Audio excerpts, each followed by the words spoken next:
Buenas tardes a todos. Soy Manuel y hoy quiero contarles algo que me pasó hace unas semanas. Algo sencillo, pero que me dejó pensando durante varios días. ¿Alguna vez han tenido una conversación por teléfono que empieza normal y de repente se convierte en algo mucho más grande? Eso fue exactamente lo que me pasó con mi tío Carlos. Mi tío Carlos vive en otra ciudad, bastante lejos de aquí. Hace años que no lo veo en persona. A veces la vida nos separa de las personas que queremos, no porque dejemos de querernos, sino porque el tiempo pasa, las responsabilidades crecen, y sin darnos cuenta, los meses se convierten en años. ¿Les suena familiar eso? Era un martes por la tarde.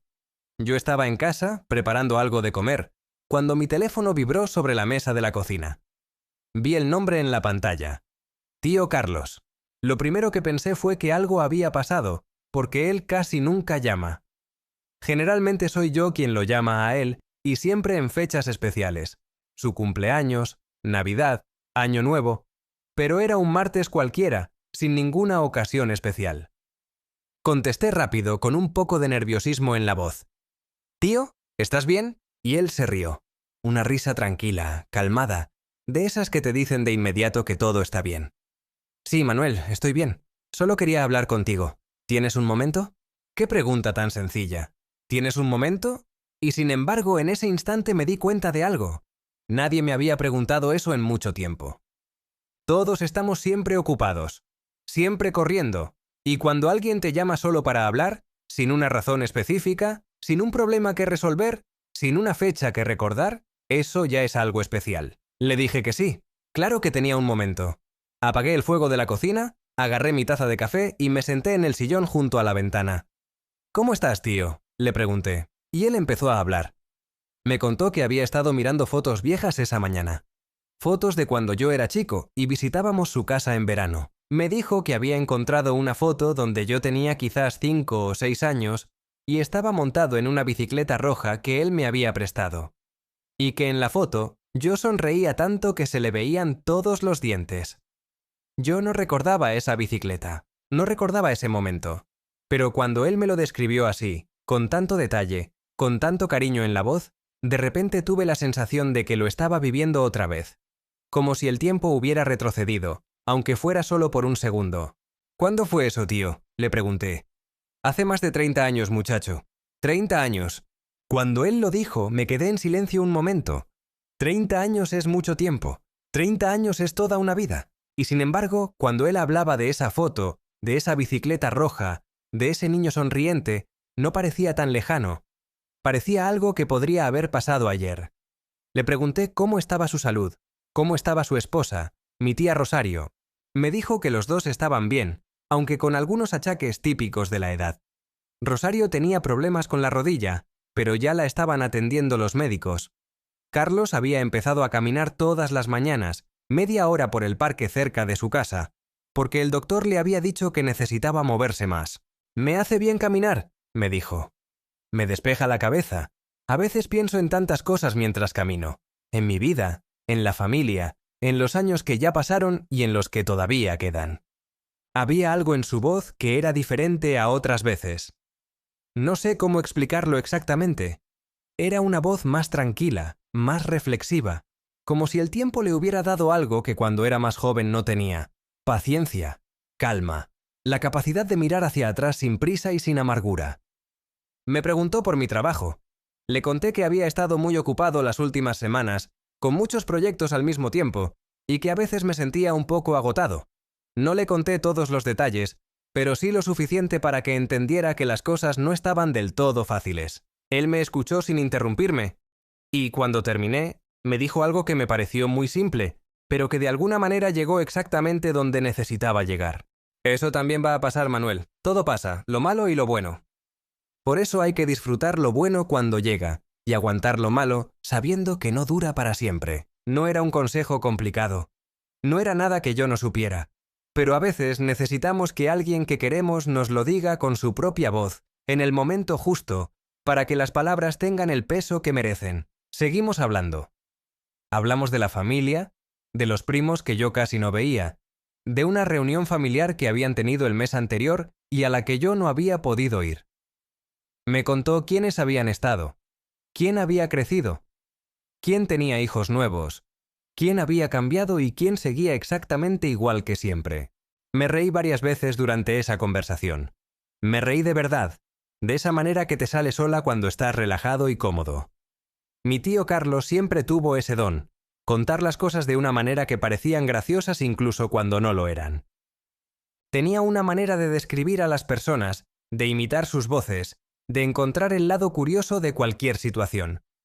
En un momento me habló de un vecino suyo, un señor mayor que vivía al frente de su casa y que todos los días salía al jardín a hablarle a sus plantas, no a cuidarlas, no a regarlas, a hablarles. Les contaba las noticias, les preguntaba cómo estaban, les decía buenos días. ¿Y las plantas le responden?, le pregunté, riéndome. No, me dijo él muy serio. Pero él dice que se ve en sus hojas que lo escuchan. Me reí tanto con eso que casi se me cae el café. Y él también se rió, con esa risa suya tan característica, tan familiar, que de repente me di cuenta de que la había extrañado sin saber que la extrañaba. Así pasan a veces las cosas. Extrañamos algo sin ser conscientes de que lo extrañamos hasta que lo volvemos a encontrar y entonces sentimos ese calor particular que solo se siente cuando algo regresa. Hablamos de recuerdos, de la casa donde mi tío había crecido, que ya no existía, de un río donde íbamos a pescar de chicos, que ahora estaba muy cambiado, de comidas que preparaba mi abuela, que ya no estaba con nosotros, y que ninguno de los dos había podido reproducir igual, aunque lo habían intentado muchas veces. Hay cosas que solo ella sabía hacer, me dijo mi tío, con una voz más suave, y se las llevó con ella. Así es la vida. Hubo un silencio breve después de eso. No fue un silencio incómodo. Fue de esos silencios que suenan a respeto, a memoria, a todo lo que no necesita palabras para existir. Le pregunté si se acordaba de una noche, creo que tendría yo unos 10 años, en que hubo una tormenta muy fuerte y todos nos quedamos sin luz. Mi tío encendió velas y nos sentamos todos en la sala a contar historias. Mi abuela contó una historia larguísima que no terminaba nunca, y todos la escuchábamos con los ojos muy abiertos. Me acuerdo perfecto, me dijo. Tu abuela era capaz de hacer de cualquier cosa una historia. Era un talento que tenía. Sí, le dije. Yo creo que de ella aprendí a querer las historias. Y eso era verdad. No lo había pensado así antes, pero en el momento en que lo dije, supe que era verdad. La llamada siguió. Seguimos hablando de cosas grandes y de cosas pequeñas, de recuerdos y de planes, de lo que había pasado y de lo que todavía podía pasar. En algún momento me di cuenta de que ya había oscurecido afuera, que la luz del día se había ido mientras nosotros hablábamos, y que yo seguía sentado en ese mismo sillón junto a la ventana, con la taza de café ya completamente fría en la mano. Pero no me moví, no quería interrumpir nada. Hubo un momento en que mi tío me preguntó cuándo iba a visitarlo. No me lo preguntó con presión, no me lo dijo con reproche, me lo preguntó de la manera en que se pregunta algo cuando de verdad se desea, pero también se entiende que la vida a veces no permite lo que uno quiere. Le dije que no sabía exactamente cuándo, pero que quería ir, que tenía ganas de verlo, de ver a mi tía Rosario, de caminar por las calles de su ciudad que yo conocía de cuando era chico, pero que seguramente habían cambiado mucho. Todo cambia, me dijo, pero algunas cosas se quedan. Las personas que uno quiere, por ejemplo, esas se quedan aunque estén lejos. Eso me lo quedé pensando mucho rato después de la llamada.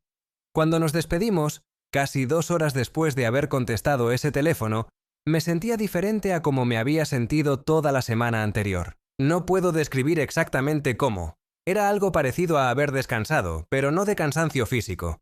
Era más como si algo adentro se hubiera aflojado un poco, como si alguien hubiera abierto una ventana en un cuarto cerrado y hubiera entrado un poco de aire fresco.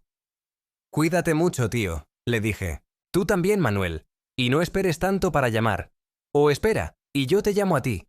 Y se rió otra vez. Esa risa familiar, cálida, llena de años vividos. Después de colgar, me quedé un momento quieto, mirando la ventana. Ya era de noche.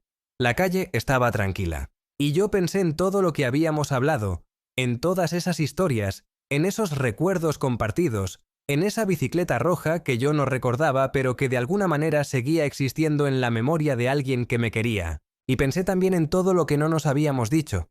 No porque no quisiéramos, sino porque había tanto que en 2 horas no alcanza. Y eso también es bonito, de cierta manera. Saber que la conversación nunca termina del todo. Que siempre queda algo para la próxima vez. Esa noche calenté el café, me senté de nuevo, y me quedé pensando en la familia, en las personas que uno quiere y que están lejos, en lo fácil que es dejar pasar el tiempo sin comunicarse, y en lo fácil que también es, cuando uno se lo propone, marcar un número y decir, «Hola, solo quería hablar contigo». ¿Ustedes tienen algún familiar o amigo que vive lejos y con quien hace tiempo no hablan? Me gustaría mucho saber. Déjenme un comentario abajo, cuéntenme su historia. A veces leer lo que otros viven nos recuerda algo que nosotros mismos necesitamos hacer.